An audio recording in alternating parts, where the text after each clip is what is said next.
Hello guys, my name is Sive. Welcome to my channel. I am going to be vlogging my reading weekend this weekend. I am currently on my lunch break and it is a very gloomy Friday and I have a few reading plans.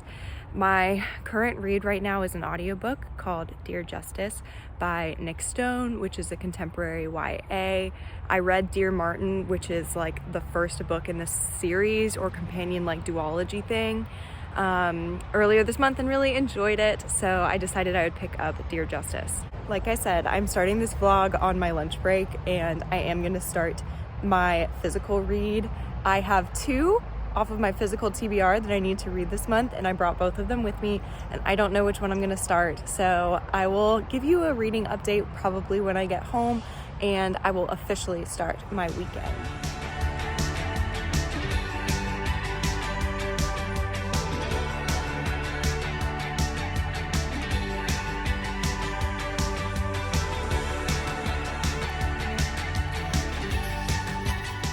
Okay, hi. So I'm pleased to report it is officially the weekend. So as you saw, I did do some reading. I have picked a book. It was very funny because I have the girlfriends that you see in vlogs occasionally, call them the Rascals. Rascals are the first letters of all of our names. It's super lame, also very adorable. It's Rachel, Abby, me, Sive, Carrie, and Lydia.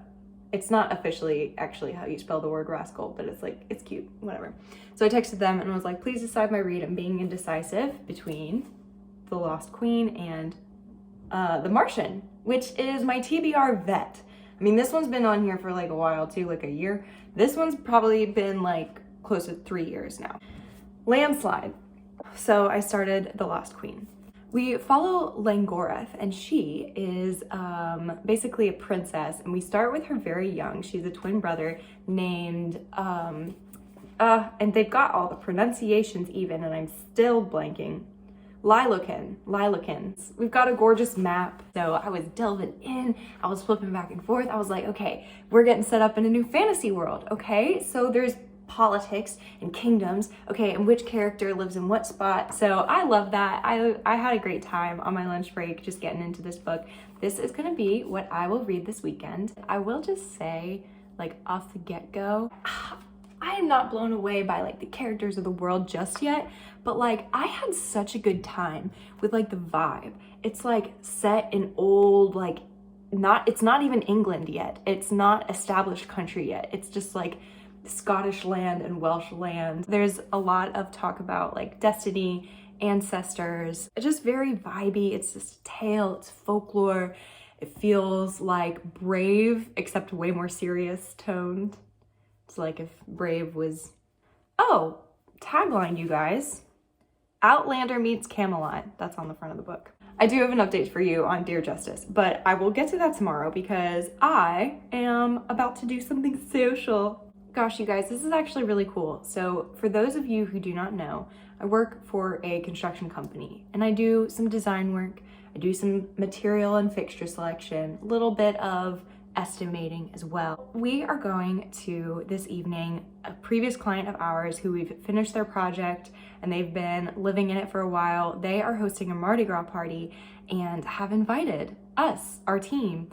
So I'm gonna go and I'm taking Jared with me and we're gonna have some jambalaya and hang out in their beautiful backyard. I'm gonna go and I'll take you along with me. I hope you guys are doing well.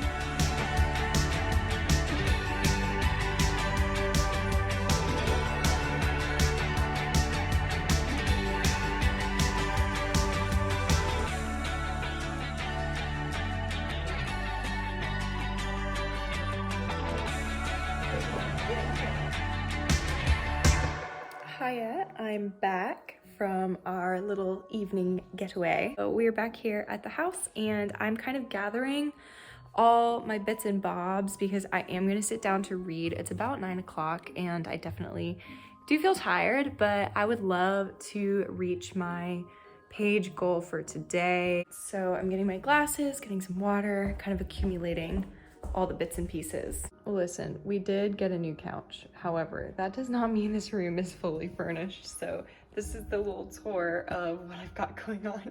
I truly impress myself sometimes because I was trying to chat with y'all, and this overhead light, which is my reading light, shining purposefully over my shoulders onto my book, made the lighting look really weird, and I just clipped my reading light, boop, to my phone and fixed that problem. I'm a woman full of solutions. Anyways, I'm gonna start reading for a little bit. We'll see how far I can get.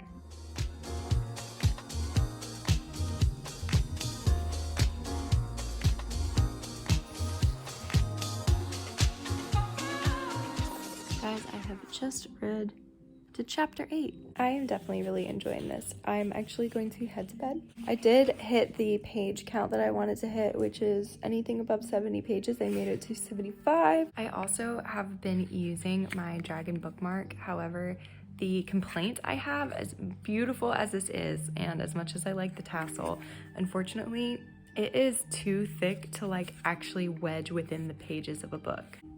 And yeah, it's just really thick, so I don't know how well this is working. Okay, I'm going to bed, and I will see you tomorrow.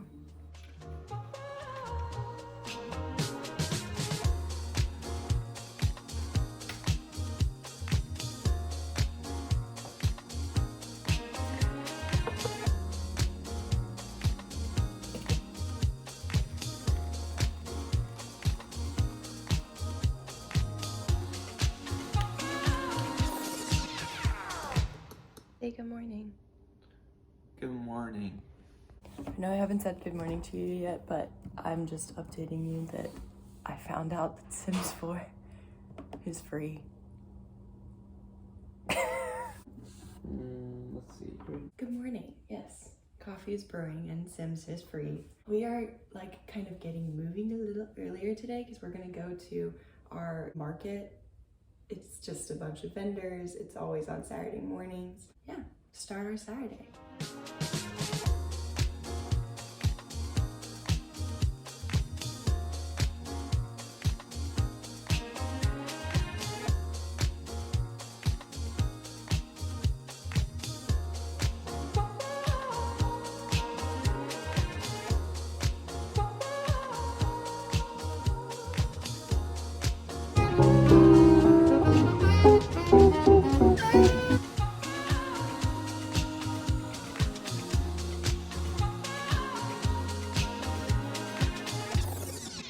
We are back home from the market. We also went to the grocery store and got that out of the way for the day. So I'm going to get moving on some chores. I want to meal prep some things and also fold some laundry, do another load of laundry. All while that's happening, I'm gonna put in my headphones and listen to my new audiobook that I started last night, Sula by Toni Morrison. I've read The Bluest Eye and it wrecked me, and so I decided to read Sula to see if it was as powerful and if I liked it as much. So we'll get into that, and I'll keep you posted on other things I get up to today, but I'm not sitting down to read just yet. I've got a few things I have to get off my to-do list for now. I just did my chores and was listening to Sula, and I'm about to have an Alani and settle in to read. But before I have an Alani, I've already had caffeine today in the form of a cup of coffee this morning around 4 hours ago. So I'm chugging water because I have not had hardly any water today. And before I put more caffeine in my body, this is a sign. Go and drink some water, please. Okay, let me tell you how Sula's been going. So when I read The Bluest Eye, actually first, I'm gonna drink this while I chat to you. This is the Alani Cosmic Stardust. I love this one. I think the cherry slush is my favorite, and this is my second favorite, but the cherry slush I can only find at like Target, whereas where my shopping is done is at like a Food Lion, which is where I got this. When I read The Bluest Eye, I read it physically, and I'm reading Sula via audiobook, which is narrated by Toni Morrison herself. Didn't know that when I put the audiobook on hold from my library, which is super cool. Sula follows a number of characters, and it is a multi-generational story. You follow one character in their childhood, then they grow up and they have their own kids, and then you follow those kids. Like I said, we've met a number of characters, and the first kind of section was about a character who is not Sula, and Sula was not a part of the book for like the first, I don't know, 70 pages or something like that.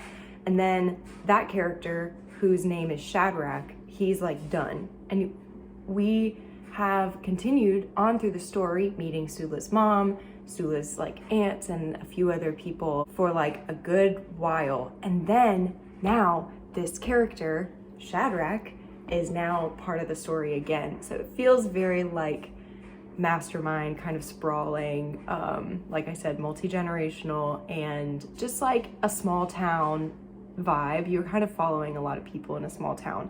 So it's not necessarily a very clear main character, which I remember was very similar from The Bluest Eye. When the main character shows up, it's much later in the book, and then it becomes clear that she's the character being explored the most, but it took you a while to meet her. In that way, the story feels very like experimental, and it's very just like meandering, but not in the bad way. It's just like you're along for the ride, and it's very character driven and not plot driven. I think so far I'm enjoying it less than The Bluest Eye, I'll be honest with you, but I'm only 43% way through the audiobook, so I'm not even at the halfway point yet. And I am wondering how much the different format is affecting my read. So reading it physically versus listening to the audiobook, I, in general, do see a pattern that when I read a book physically, I tend to enjoy the book better. Audiobook, though, I am loving because Toni Morrison is narrating it. I don't really have a point to that, but it's just something that I think about when I'm deciding, am I going to read a book physically and purchase it and own it, or get it at the library, or renting an audiobook. It is just something I think about. So we'll see how this goes, and it might dictate how I read Toni Morrison's other backlisted work in the future, whether I choose to do audiobooks or physical books. So that's my update for that. I also wanted to tell you my thoughts on Dear Justice by Nick Stone. These are contemporary YA novels. We're following a main character called Quan, who is writing to his friend Justice, and it goes through how they met, and it talks about Quan's struggles being a young black boy in his society, and is basically really just shining a light on how set up for failure a lot of young black kids are, either by their school system, their family of origin, other people's biases, or even like extracurricular resources. They're not set up for success. The first book in this companion they're just really, I guess they are a series. I don't know whether I should call it a series or not, but Dear Martin is about Justice, and he is extremely talented. He is like president of the debate club. He's going to Yale. He's so smart, and it's about his struggles, like feeling like he belongs in these spaces. Like he's applying to Yale, and it feeling like he belongs is a huge like theme of the book. He is writing letters to Martin Luther King as a project because he was exploring the idea of be like Martin. That was the concept of the first book, and now the second book is continuing the format of letter writing, which I really love. Multimedia stories, or stories that include multimedia, but in this case Quan is writing to Justice, and it talks about Quan's experiences just trying to get a leg up, and no one really like helping, and the support system that he has ends up coming through for him in a really big way. And I enjoyed the story. I think I enjoyed it less than Dear Martin, but I loved it, and the audiobook was not like the best, just in terms of the narrator had a habit of slowing his cadence down and then speeding it back up to emphasis, and lowering his voice and then raising it for emphasis. And I don't know about you guys, but when I'm listening to an audiobook, I do put it on 1.5, maybe sometimes 2 times speed, and it did affect my listening a little bit, but that is such a small complaint. Anyways, I think I'm gonna give that book 3 stars. I think I gave Dear Martin 5 stars. I have to double check on that. Anyways, I did enjoy it a lot. Now I'm going to go sit down and read. I'm gonna read some pages of The Lost Queen and get into that. I'm gonna put on an ambiance room. There's a lot of really good like Celtic or Camelot like ambiance stuff on YouTube, and so I'll probably pick one of those, finish my Alani, get to reading.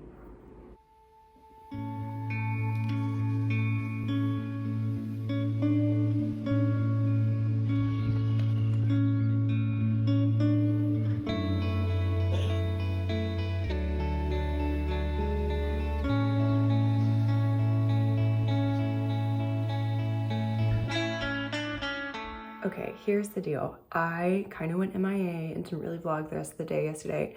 I did read my page count that I wanted to hit for The Lost Queen, which was wonderful. And then I got into Sims 4. Last night we went to a game night, and then that was kind of the end of the day. So I'm going to keep you posted on what I get up to today. I'm going to church. I have a few chores to do. I would love to read, and then the Super Bowl is tonight and we're having some friends over.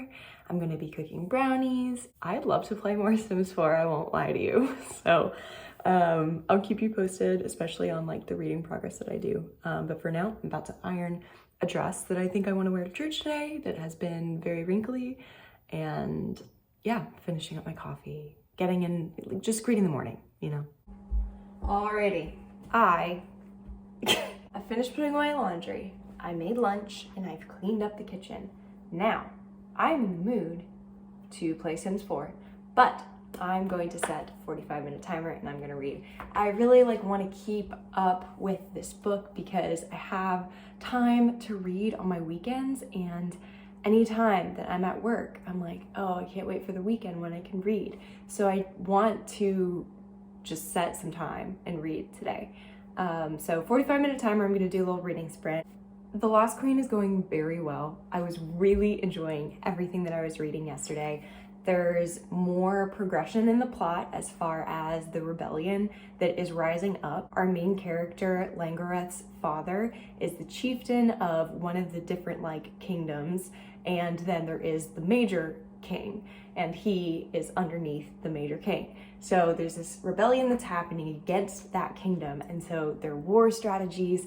There is a very, in my mind, William Wallace-esque character who has risen up on Langoreth's father's side. So this is not part of the rebellion, this is against the rebellion, and his name is Emrys Pendragon, and he is a warrior. He has mixed blood background, but he is fighting for the good guys, and they are just really meeting him now, and they're at this council and everyone is gathered to the capital of the kingdom in order to discuss how they're gonna handle this uprising, basically. So war is happening, 4 years pass. I hit that part 2 mark. I think I took a video of the page. At the part 2 mark, Langoreth goes from 10 years old to 14 years old. So she's quite young, and her mother dies very young at that 10-year-old mark. And it's a lot of that first part was about her kind of coming into her own as the Lady of the Hall now. Her character and her role is very confusing for me because she's very much a child, but there's a lot of responsibility on her shoulders. They are really getting her to do a lot of hostessing and organizing of events, and basically in charge of welcoming in different people groups, playing some politics, some court politics, and yeah, they're not throwing her to the wolves. She has 2 advisors who are wisdom keepers, which is something I'll get into later. Very cool element of the story. So she's not on her own, but yeah, there's a lot of responsibility for someone who's 10, and now again, she's 14 now at this part, and that responsibility is only growing. And the conflict is very rearing up. So, the more I'm talking about it, the more excited I am to read. Okay, this is a good idea. 45-minute sprint, let's go. Hi, the brownies are in the oven. I did just put my glasses on, and that means I read my 45 minutes and played an hour of Sims without my reading glasses on. That means I have a headache right now.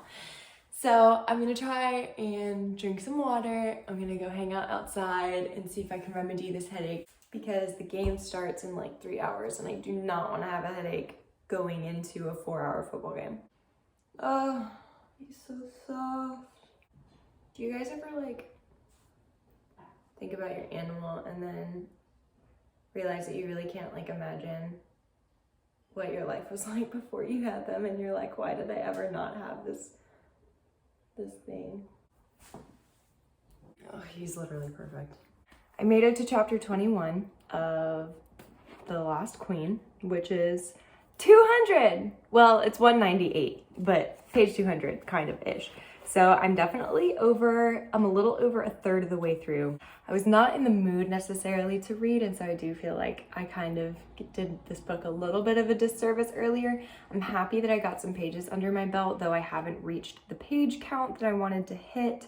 I still have a little bit of time before friends come over, so I might pick it up again, but I was just really, really in the mood to play Sims. So that's the reason why I felt like I was forcing it. I'm really pleased with how this read is going because it's definitely been an intimidating book for me on my TBR. Keep you posted on what's going on. I'm very tired and my head hurts. I'm gonna drink water. No, do it again. Please. I'm supposed to just be walking.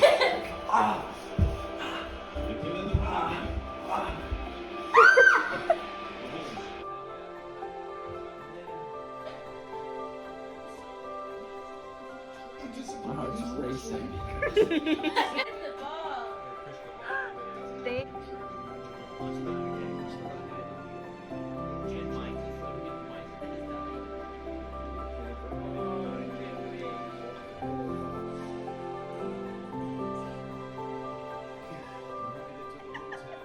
Yeah, just here watching the Super Bowl. It's 10 o'clock. It's tied up. It's anybody's game. I think we all know who the winner's gonna be. It's gonna be all the fans out there, you know? All the people that really are out here just supporting their teams. They're not even out there playing, man, but they give 110%, you know? While the players are out there giving 100%, all the fans are out there giving 100%. 10%. Plus the 10. Yeah. Because they're going that extra yard, screaming, losing their voices, and they're the real MVPs of this Super Bowl and the real winners at the end of the day. And that's just the truth. And that is all the footage I got. Love ya. Bye.